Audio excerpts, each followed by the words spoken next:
Good morning, my dear students. Today we are going to start with inverse Laplace transformation. This is our first lecture of inverse Laplace. Now, in today's lecture, I am just going to teach you ABCD of inverse Laplace. We had seen Laplace transformation. In comparison with inverse Laplace, Laplace was bit easier. So today, as I said, I am just going to teach you ABCD of inverse Laplace. Without that, we cannot proceed. So let's see. First thing, whenever we have L of ft is f bar s, then we have L inverse of f bar s is f of t. This all of you can understand. You have learnt inverse trigonometric functions. All of you know when sine pi by 2 is 1, that means sine inverse of 1 is pi by 2. So it's the same way we have defined inverse function. Now for inverse function, I told you in Laplace also in all my videos that inverse you cannot study unless you know Laplace very well. So just have one small recap on standard formulae of Laplace. All the standard formulae of Laplace you have seen. Laplace of 1 is 1 by s. Laplace of e raised to 8 is 1 upon s minus a, etc. All these are in front of you. Now, from this, you can understand. Just a first example, Laplace of 1 is 1 by s. So, I will say Laplace inverse of 1 by s is 1. Laplace inverse of 1 upon s minus a is e raised to at. So, to have standard formulae of Laplace inverse, let's write all the Laplace formulae in reverse way. Means what I am going to do, if you want to find out L inverse of f bar s, which is our ft. So, I will write all the formulae in reverse way. See, Laplace of 1 is 1 by s. Laplace of e raised to at is 1 upon s minus a. Means what you can understand? L inverse of 1 by s is 1. L inverse of 1 upon s minus a is e raised to at. When I go for sin at, Laplace of sin at is a upon s square plus a square. We have in the numerator a. So, okay, I will have in this way. So, L inverse of a upon s square plus a square is sin at. Understand, L inverse of a upon s square plus a square is sin at. But this a is a constant. You can take it outside L inverse. Just like Laplace, you can take a outside. So, I get here 1. And whatever a, the constant we have taken out, I can bring it here. So, we are getting the formula L inverse of 1 upon s square plus a square is sin at upon a. Now, same way, cos at, it is s upon s square plus a square. Now, remember, for cos at, s is not a constant. You cannot take it out.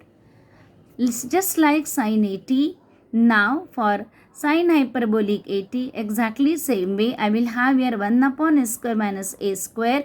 A is constant, comes out.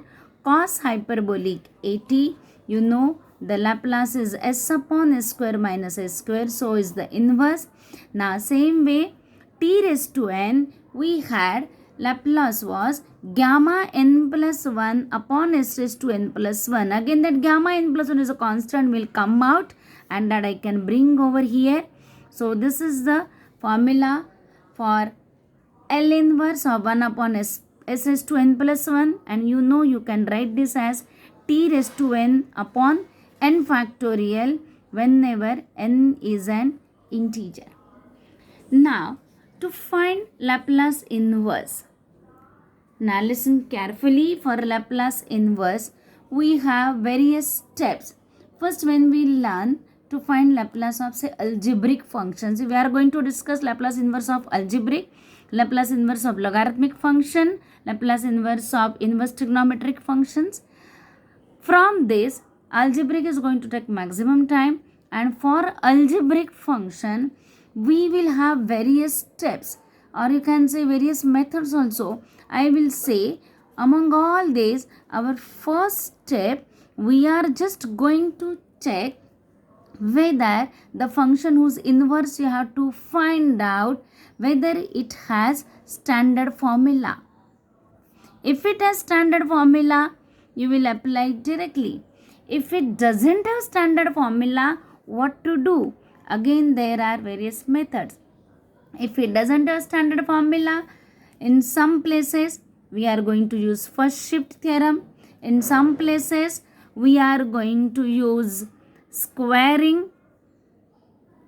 Some places we are going to use partial fraction, etc. So these are different methods. The most important thing, not only in Laplace but anywhere in maths, understand this point. Whenever you understand one particular method, you can apply it, and many students, that is what is my observation, they understand a method many times quickly, but where do they get stuck up? When they learn plenty of methods, they don't understand which kind of problem, which method is to be applied. So I said today I am just going to teach you A, B, C, D. Means the first method we are going to have using standard formula, and for that the first step you should know when to use standard formula. Now when to use standard formula? Simple answer is whenever the standard formula is available. But the obvious thing you have to learn now which cases standard formula is available, that you cannot do just by mugging up this formula. Even if I put, say it is open book test, search for the formula and apply it. Don't waste time in searching the formula for that function for which standard formula is not available. And with that logic, I just want to explain you first, understand when the standard formula is available. So here I want to give you few points. It's nothing any standard rule. So I don't think it will be in any book. It's just for your understanding, your convenience. Today I am just going to explain you, understand when the standard formula is available. So just by this observation, see, inverse of 1 upon s is 1, inverse of 1 upon s minus a is e raised to 80. I will just tell, we know inverse of 1 by s, we know inverse of 1 upon s minus a, we know inverse of 1 upon s square plus s square or s square minus s square. We know inverse of s upon s square plus s square or s upon s square minus s square. We know inverse of 1 upon s is to n plus 1, maybe s square, s cube, s is to 4, etc. So with all this now, I will just have, first I will just write here, if the numerator is a constant. See, I am just taking one particular case when the numerator is constant. In this case, I will just say we know the inverse. If first case, I will have denominator is linear in s. Linear in s means power of s is 1. That is, here we have denominator is s, we know the inverse. S minus a, we know the inverse. Right? So in the denominator is linear in s. Second, I will have denominator is quadratic in s without term of s. What I mean is, see, in general, quadratic in s, I will say, you know, it is a square plus bs plus c. But again, we know the formula when the denominator is just c, s square plus s square, same as s square minus s square.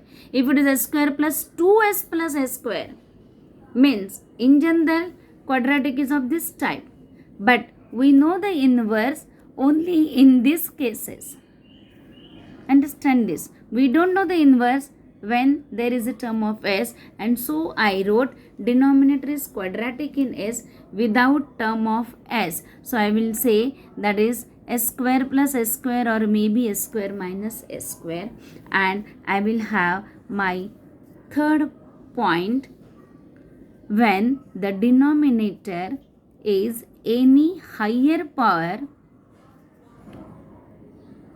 of s, but in that case it is the only term. Means what? Higher power means what? Say 1 upon s cube, we know the inverse, but if it is 1 upon s cube plus 1, 1 upon s cube plus s square plus s minus 1, any cubic in s, we don't know the inverse by direct formula. So just understand, we know the inverse only in these cases. So immediately looking at the problem, you should able to understand when to use standard formula, and you can understand when standard formula is not available, we'll go for other methods. So for that you have to understand when the standard formula is available and when it is not available, and for that I have given you these points. When the numerator is constant, I will say denominator should be linear in s, or denominator should be quadratic in s without s, or denominator is any higher power of s, but that should be the only term. Particularly in second case, I will add here numerator may be s. So numerator may be a constant or may be s. If it is constant, it is sine or sine hyperbolic, and if it is s, it is cos or cos hyperbolic. So please try to understand these points when can we use direct formula. So I will just have simple illustrations when you have direct formula. So in next video we will see when direct formula is not there, which properties, which steps you can use. So let me have my first example to find the inverse. Say L inverse of 8 upon 5s minus 1. Now, how can you make out direct formula is available or not? And if available, how will you use it? So same thing what I gave you in writing. I told you what you are going to check. Numerator is constant. In that case, denominator is linear in s. You can say it is linear in s, means we have the formula. Only thing now, what is the standard formula? We will write in that form. Standard formula is for s plus a or s minus a. So I will take 5 common and I am getting this. And now you can see this 8 by 5 is a constant. It is L inverse of s minus 1 by 5. And again s minus a. What is the L inverse? E raised to 80. So as I said, I am just going to teach you ABCD of inverse today. Let's have one more. Suppose I have L inverse of 3s plus 7 upon 4s square minus 25. Again, you can see now here, denominator is quadratic without term of s. So we know the formula. So understand, when we know the formula, that is important. Then the next step is what is that formula. So here I can say we know the formula. Now I will split it up. While splitting again, I can go to next step immediately. We know the formula for s square plus s square or s square minus s square. So to get in standard form, I have to take this 4 common. So I am going to get s square minus 25 by 4 plus this is 7 upon 4 common, s square minus 25 by 4. And now you can see the first term, my 3 by 4 is common. 1 upon s upon s square minus s square means it is cos hyperbolic at. Cos hyperbolic at. What is it? This is a square. So take care. Same way. Second one, it is 1 upon s square minus s square. So it is sin hyperbolic at. So these were just some sample problems. I just tried to clear you what are the standard formulae, and most important, please understand this point. By looking at the function, you should be able to understand for this particular function is there standard formula, because if you understand there is no formula, no standard formula, then you can think now which method I can apply. So first you have to see whether it has standard formula or not, and I explain you how to check it has standard formula or not. If it is there, you can apply. And next lecture, in the next video, we will go for next step, that is if standard formula is not available, how to find a Laplace inverse. That will be our next video. So goodbye till then, and thank you very much. Have a nice day.